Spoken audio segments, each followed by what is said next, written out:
Selamat pagi anak-anak, perkenalkan nama saya Ain Mukhafifah. Kalian bisa panggil Bu Aini ya. Sebelum kita memulai pembelajaran pada hari ini, alangkah baiknya kita berdoa terlebih dahulu, berharap agar pembelajaran kita pada pagi hari ini diberikan kelancaran. Amin. Berdoa mulai. Selesai. Anak-anak apa kabar?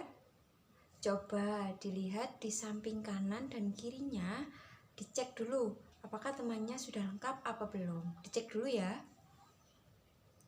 Oh, sudah lengkap, berarti siswa pada hari ini masuk semua ya. Jadi pembelajaran kita pada pagi hari ini akan membahas mengenai puisi. Sebelumnya Ibu mau tanya dong pada kalian semua, siapa di sini yang sudah mengetahui pengertian dari puisi? Ayo, coba Yoga, apa itu puisi? Pinter. Yang cewek coba Yanti.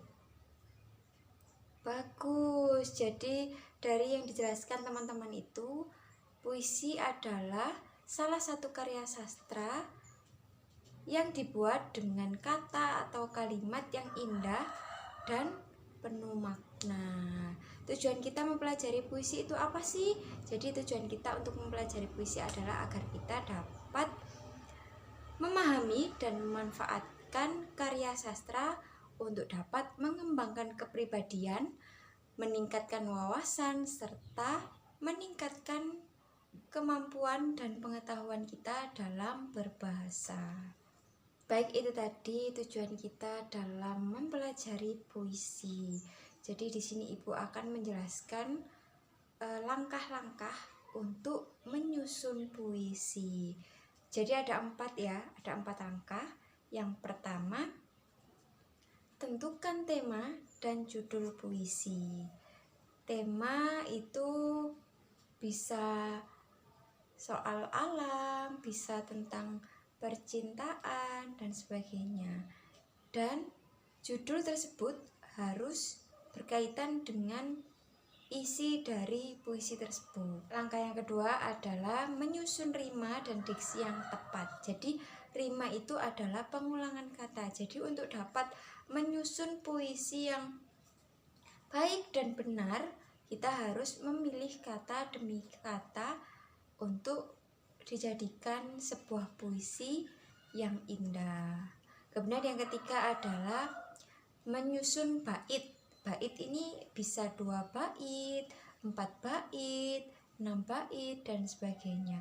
Kemudian langkah yang terakhir yaitu gunakan imajinasi untuk menyusun puisi. Jadi imajinasi itu sangat penting anak-anak.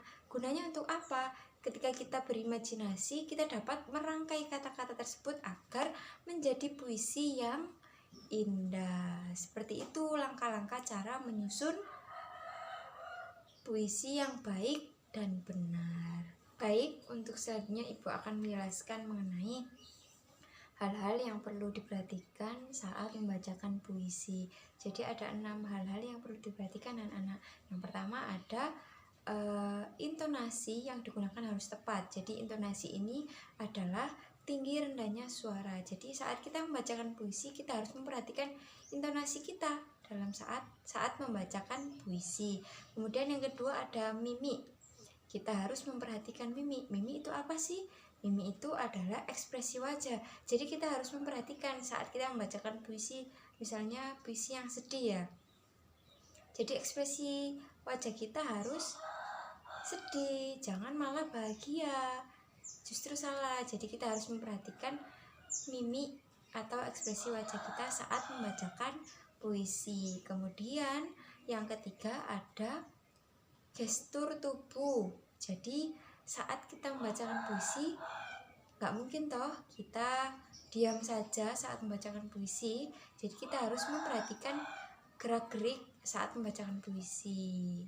Yang keempat, kita harus menggunakan irama. Jadi irama itu sangat penting ya. Kita tidak boleh membaca puisi dengan kaku. Jadi kita harus menggunakan irama agar menarik si pendengar.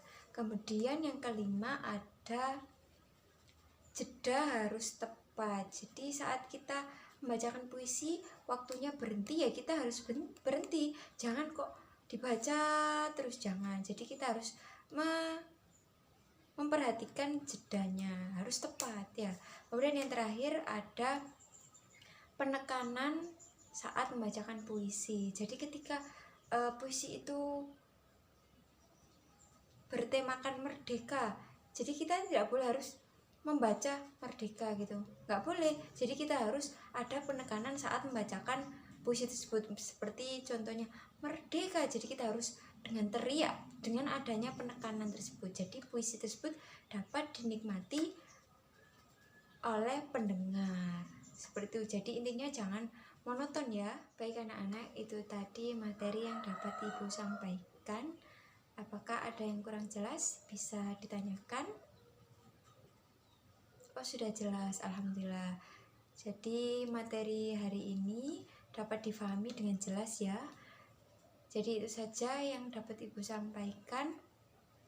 Kurang lebihnya saya mohon maaf. Dan semoga pembelajaran kita pada hari ini dapat bermanfaat. Terima kasih, dan Ibu akhiri. Wassalamualaikum warahmatullahi wabarakatuh. Sampai jumpa pada minggu depan.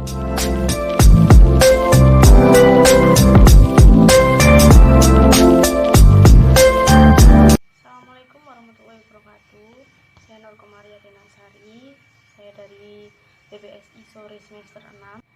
Baik, di sini saya akan mempraktekkan bagaimana cara guru mengajar di dalam kelas.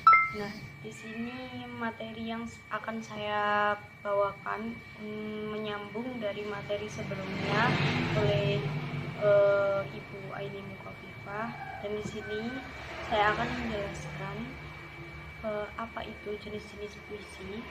Yang pertama ada pantun. Nah, pantun ini adalah termasuk puisi lama yang memiliki saja AB-AB dari setiap baris berisi 8-12 suku kata. Salah satu ini contohnya pantun yang berakhiran AB-AB. Bersakit-sakit dahulu, berenang-renang ke tepian. Sakit-sakit dahulu, senang-senang kemudian. Nah, disitu kan ada U berakhiran UN, itu yang dimaksud dengan saja AB-AB. Yang selanjutnya ada puisi lama. Puisi lama, di sini puisi lama itu umumnya mempunyai kata atau ucapan yang dipercaya memiliki kekuatan gaib. Jadi contohnya itu salah satu mantra yang dipercaya dapat mengobati rasa sakit, seperti ini. Gelang-gelang si gali-gali menakut kepada padi, air susu kerus asalmu jadi, aku sapa tidak berbunyi. Nah, seperti itu. Jadi ada mantra-mantra mistis di dalam syair itu tersebut. Selanjutnya ada puisi lama. Di sini itu termasuk gurindam ya. Gurindam itu terdiri dari 2 baris serta bersajak AAA. Yang tadi kalau pantun kan AB-AB. Tapi biasanya kalau AAA juga bisa. Jadi seperti ini contohnya. Pikir dahulu sebelum berkata, supaya terletak silang sengketa. Apabila anak tak dialih, jikalau besar bapaknya letih. Kurang pikir, kurang siasat, tentu dirimu kelak tersesat. Jadi seperti itu saja AAA. Apabila anak tak dilatih, akhirnya H. Jikalau besar bapaknya letih, juga akhirnya. Yang selanjutnya ada syair. Nah, syair ini biasanya merupakan yang berisi tentang nasihat atau cerita. Syair bersajak AA serta berisi 4 baris dalam 1 bait. Salah satu contohnya itu seperti ini. Ilmu didapat tiada cepat, meski sabar hatinya kuat. Semoga Tuhan berikan rahmat, maka jaga hati serta niat. Jadi yaitu bersajak AAA serta memiliki 4 baris. Itu kan ini tadi yang saya sudah bersajak T akhirannya T. Yang selanjutnya ada talibun. Nah, Talibun ini merupakan puisi lama yang termasuk dalam jenis pantun serta terdiri dari bilangan genap pada setiap satu baitnya. Nah, kita masuk ke dalam puisi modern, yaitu jenis romansa. Di sana biasanya puisi modern ini berisikan tentang kisah cinta atau perasaan penyair itu sendiri tentang cinta. Nah, seperti syair ini, puisi ini, tentang puisi ini. Seperti ini contohnya, jika jenis romansa. Jadi kan ini mengenai tentang kisah cinta ya. Aku ingin mencintaimu dengan sederhana, dengan isyarat yang tak sempat disampaikan awan kepada hujan yang menjadikannya tiada. Seperti itu. Nah, demikian penjelasan dari saya mengenai jenis-jenis dan contoh-contoh puisi itu sendiri. Tadi ada apa saja, ada puisi lama dan puisi modern. Jadi semoga ini bisa bermanfaat. Saya mohon maaf apabila ada kekeliruan dalam penyampaian. Saya ucapkan terima kasih. Mohon maaf sebesar-besarnya. Wassalamualaikum warahmatullahi wabarakatuh.